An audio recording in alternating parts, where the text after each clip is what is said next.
Saya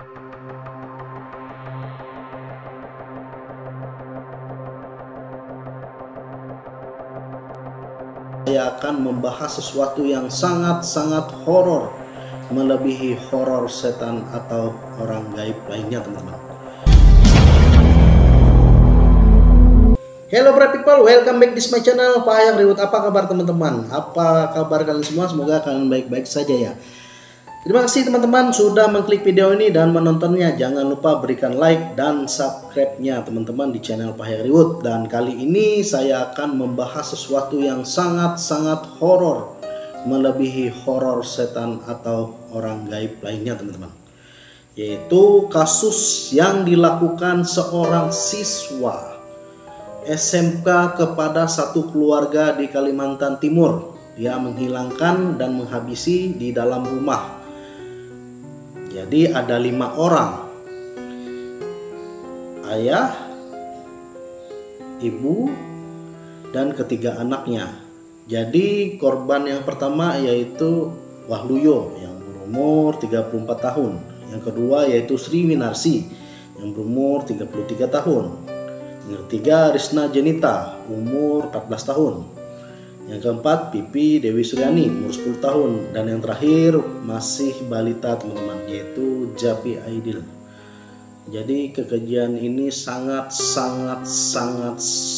buruk sekali teman-teman. Motifnya masih diselidiki, tapi motif sementara katanya ada perselisihan, cekcok hal sepele, dan juga dia mengatakan bahwa terjadi ada asmara ya, hubungan asmara dengan anaknya korban ini. Jadi pelakunya yaitu Junaidi. Dan cerita ini teman-teman, kronologi ini saya rangkum dari beberapa sumber yang sudah dipublikasikan teman-teman. Jadi pada awalnya si Junaidi ini melakukan pesta miras bersama teman-temannya. Selesai itu pada setengah 12 dia pulang ke rumah. Apa yang dia lakukan yaitu membawa parang yang sepanjang 60 cm tanpa gagang teman-teman. Nah setelah itu dia menuju ke rumah Waluyo ini, si korban ini berjalan kaki ya, karena jaraknya kurang lebih 30-50 meter saja teman-teman, tidak jauh. Itu sekitar satu rumah lah. Ini rumah korban, ini tetangganya, ini pelakunya. Nah itu berhelatan satu rumah. Nah setelah itu dia memantau rumah korban ini teman-teman. Dia sempat menengok dari lubang di dalam rumah itu, tapi tidak ada. Dia tahu bahwa Waluyo tidak ada. Nah setelah itu ternyata rumah si Waluyo ini tidak terkunci, atau memang Waluyo ini karena belum pulang, karena mungkin saja rumah itu tidak dikunci karena belum pulang ya teman-teman ya. Nah setelah itu dia masuk ke rumah.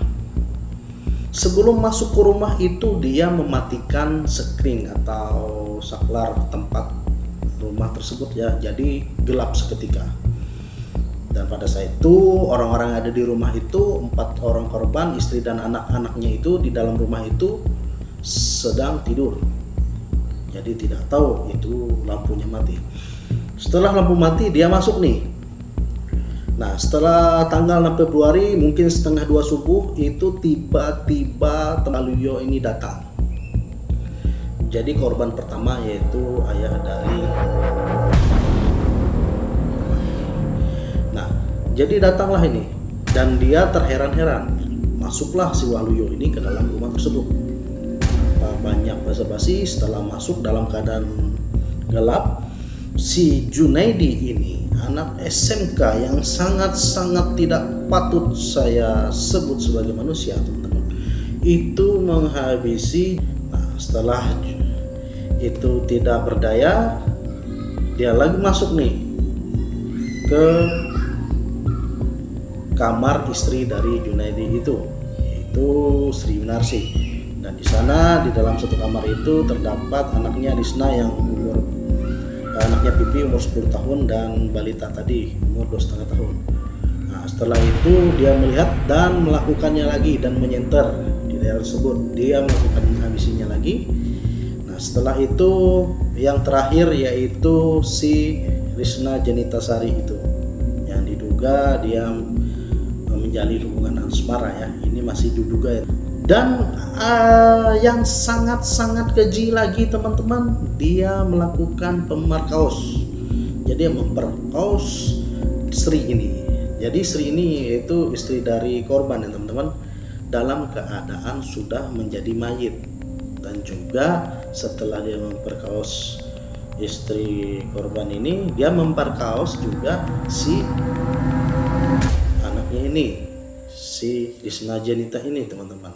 Nah, jadi teman-teman, dalam keadaan seperti itu, bergelimpangan teman-teman, masih bisa saja dia melakukan hal seperti itu ya. Saya juga bingung apakah dia ini manusia. Nah, setelah itu teman-teman, dia kembali nih. Nah, sebelum kembali ternyata si Waluyo ini masih bergerak. Nah, dia memastikan Waluyo ini agar tidak bergerak, dia melakukan timpas lagi teman-teman. Nah, setelah itu pulanglah dia ke rumahnya di sebelah itu. Nah, pulang ke rumah, sebelum pulang ke rumah dia mengambil semua handphone yang ada di rumah itu, mengambil uang tunai 350.000.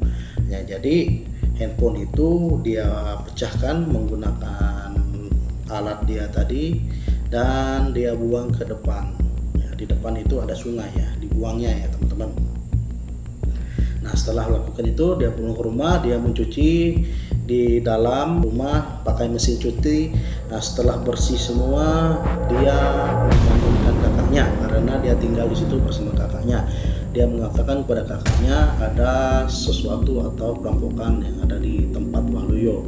Nah, setelah itu datanglah kakaknya ke situ, dan setelah melihat hal itu kakaknya langsung membangunkan warga atau membangunkan RT.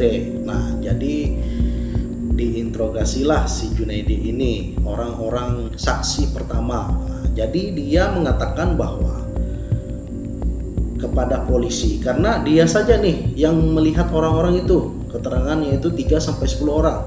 Jadi di situ dia jelaskan sangat berbanding terbalik dengan kondisi yang ada di tempat itu. Jadi polisi mengenai hal ini ya lebih tahu ya kan. Nah, seperti itu.